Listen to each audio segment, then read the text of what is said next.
आज हम बात करेंगे अनुराधा नक्षत्र के बारे में। इनके स्वामी शनिदेव हैं। यह 3 डिग्री 20 मिनट से लेकर 16 डिग्री 40 मिनट तक यानी कि चारों चरण इनके वृश्चिक राशि में होते हैं।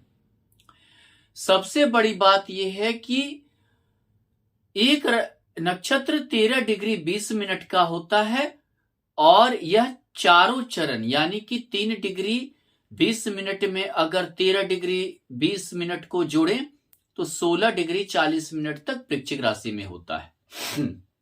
अगर आपका जन्म अनुराधा नक्षत्र में हुआ है तो कभी कभी आप कंफ्यूज करेंगे। एक निर्णय तक पहुंचने में आपको थोड़ा सा देरी रहेगा क्योंकि आपके व्यवहार या स्वभाव में स्थिरता की थोड़ी कमी रहेगी। लेकिन आप स्थिर रहते हैं तो आप अपने मेहनत के दम पर आप अपनी सफलता को प्राप्त करेंगे। अगर आपका जन्म अनुराधा नक्षत्र के पहले चरण में हुआ है तो यानी कि नवमांश के अनुसार सिंह यानी सूर्य का प्रभाव आपके ऊपर ज्यादा रहेगा। हो सकता है कि आपको परिवार में पिता से मतभेद हो या जहां आप वर्क करते हैं यानी उसके मालिक से मतभेद हो। ऐसा भी हो सकता है सरकारी तंत्र से भी आपको मतभेद पैदा हो सकता है। आप अपने काम को गुप्त रख कर चलेंगे। आप अपने काम को किसी को खोल कर जल्दी बताने की कोशिश नहीं करेंगे। आप हमेशा जो है निर्णय समझिए कि छिपा कर लेने की कोशिश करेंगे यानी कि आप निर्णय जो है सभी को अपना क्या आपने निर्णय लिया ये खुलकर नहीं बात करेंगे। दूसरी बात क्या है कि आपका हर जगह थोड़ा सा मतभेद ज्यादा रहेगा। आपके व्यवहार को जल्दी लोग पसंद नहीं करेंगे। थोड़ा सा आप ऐसा समझिए कि आप महत्वाकांक्षी भी होंगे। बहुत ज्यादा आपके अंदर महत्वाकांक्षा होगा। उस महत्वाकांक्षा की पूर्ति के लिए आप कुछ भी कर सकते हैं। हालांकि थोड़ा समाज के प्रति आपका झुकाव रहेगा, चाहे आपका स्वार्थ ही हो, स्वार्थ से ही सही, लेकिन समाज में आप अपनी प्रतिष्ठा दिखाना चाहेंगे। आप अपने आप को ये दिखाना चाहेंगे हम समाज के प्रति बहुत कुछ कर रहे हैं, लेकिन अंदर से ऐसी कोई रुचि आपके अंदर नहीं रहेगी। ऐसा कोई आप जो है अंदर से ऐसा नहीं, अंदर से स्वार्थ की थोड़ा प्रवृत्ति रहेगी। आप ये समझिए कि अपने फायदे के लिए किसी की भी हानि पहुंचा सकते हैं। अगर आपका जन्म अनुराधा नक्षत्र के द्वितीय चरण में हुआ है तो यानी कन्या यानी बुध का प्रभाव आप पर बहुत ज्यादा रहेगा। यानी कि ये समझिए आप गंभीर होंगे, आप पढ़ने वाले होंगे, आप अच्छा विद्या भी अर्जन करेंगे, आप समझिए आगे भी बढ़ेंगे। लेकिन आगे बढ़ने में बहुत सारा रुकावट आएगा। कई जगह आपको समझौता करके चलना पड़ेगा। आप हालांकि हर रुकावट का सामना बहुत ही दिमाग से, बुद्धि से और बहुत ही स्थिरता से आप करेंगे। ये आपकी बहुत बड़ी खूबी रहेगी। आप बहुत अच्छे जो है समझिए कि लॉयर भी हो सकते हैं, कानून के ज्ञाता हो सकते हैं, बैंक वगैरह में नौकरी भी कर सकते हैं। इस तरह से आप अच्छा एक रेस्पॉन्सिबल पोस्ट पे भी रहेंगे। सबसे बड़ी चीज है कि आप में आपकी स्थिरता, धैर्य आपको कामयाब बनाएगा। लेकिन थोड़ा जो है ये समझिए आपको परेशानी और संघर्ष ये आपका पीछा कभी नहीं छोड़ेगा। आप हमेशा परेशानियों से घिरे रहेंगे, हमेशा संघर्ष से घिरे रहेंगे। लेकिन आप जिस चीज पर ध्यान केंद्रित करेंगे उस चीज को पूरा करने की कैपेसिटी आप में बहुत ज्यादा रहेगी। अगर आपका जन्म अनुराधा नक्षत्र के तृतीय चरण में हुआ है तुला यानी कि शुक्र।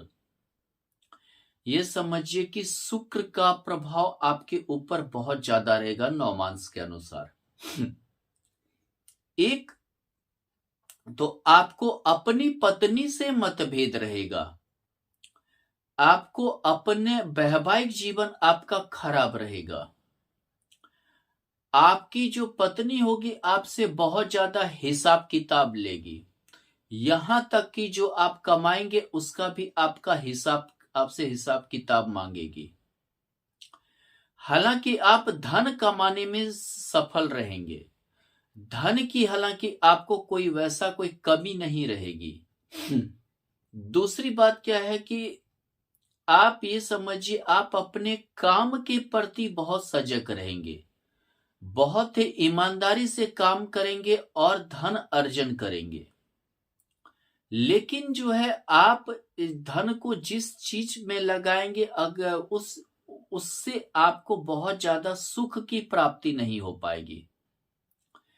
दूसरा चीज है कि आप एक अच्छे समझिए कि बहुत अच्छे एक जिसको बोलते हैं आर्टिस्ट हो सकते हैं। आर्ट की कला आप में बहुत अच्छा रहेगा, मूर्ति कला, आर्ट कला, संगीत कला, डांस कला, ये सब में आप निपुण रहेंगे। दूसरी चीज क्या है कि आप समझिए कि विदेशी भाषा के भी जानकार हो सकते हैं।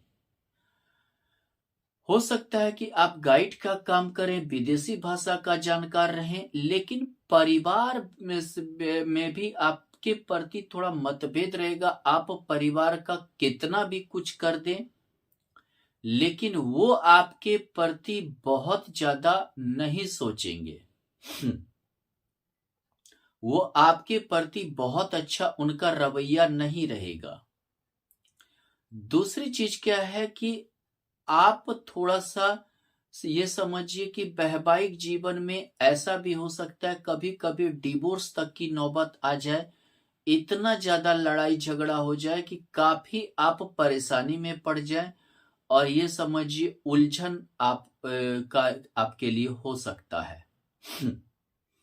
और कभी ऐसा भी हो सकता है दूसरे स्त्री के प्रति भी आपका झुकाव पैदा हो, जिसके कारण वैवाहिक जीवन में दिक्कतें आ सकती हैं। अगर आपका जन्म अनुराधा नक्षत्र के चतुर्थ चरण में हुआ है, यानी कि नौमांस के अनुसार वृश्चिक यानी मंगल का असर आपके ऊपर बहुत ज्यादा रहेगा। ये समझिए कि आप में सब्र की बहुत ज्यादा कमी रहेगी, आप कोई भी निर्णय अच्छा से नहीं ले पाएंगे, हर निर्णय में कुछ ना कुछ दुविधा होगा। दूसरी बात क्या है कि आप कभी भी शांति से किसी भी कार्य को नहीं करेंगे। थोड़ा आप में हालांकि अनुसंधान करना, रिसर्च करना, खोज करना, ये सब की बहुत ज्यादा प्रवृत्ति रहेगी। लेकिन आपको खानदानिक संपत्ति प्राप्त होगा, आपको वसीयत लाभ प्राप्त होगा, आपको ससुराल से भी संपत्ति मिलने के योग बनेंगे। लेकिन अचानक आपके साथ बहुत सारी घटनाएं होंगी, जैसे एक्सीडेंशियल घटना होना, धन चला जाना, मान इज्जत प्रतिष्ठा की हानि होना, ये सब आपके साथ हो सकता है। आपको काफी शारीरिक समस्या रहेगा, शरीर में भी कमजोरी आ सकती है, शरीर का बल आपका घट सकता है। दूसरी चीज क्या है कि यहां पर आप अपने काम में चोटी तक पहुंचने के बाद भी सफलता नहीं मिलेगी। अगर आप बहुत ऊपर तक भी पहुंच गए लेकिन सफलता से 2 सीढ़ी बहुत बार नीचे ही रहेंगे। आप जल्दी किसी पर विश्वास नहीं करना चाहेंगे और हर बात को आप अपने अंदर छिपा कर रखना चाहेंगे।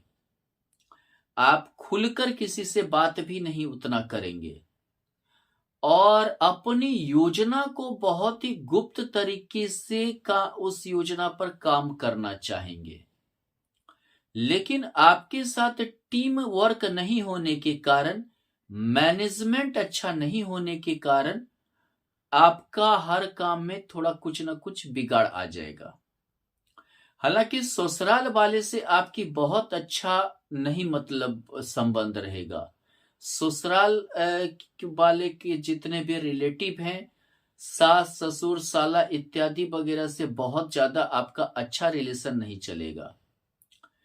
अगर आप ससुराल पक्ष की ओर जाते हैं तो वो आपके धन पर नजर रखेंगे, आपके धन खाना चाहेंगे, आपके धन पर ऐश करना चाहेंगे। दूसरी चीज क्या है कि ये समझिए कि आपकी पत्नी से आपका बहुत ज्यादा थोड़ा मतभेद रहेगा। एक दूसरे से आप दोनों कम नहीं रहना चाहेंगे, जिसकी वजह से मतभेद बढ़ेंगे। ये मतभेद बढ़ते बढ़ते ऐसा भी हो सकता है कि पति पत्नी में थोड़ा दूरी भी पैदा कर दे कुछ समय के लिए।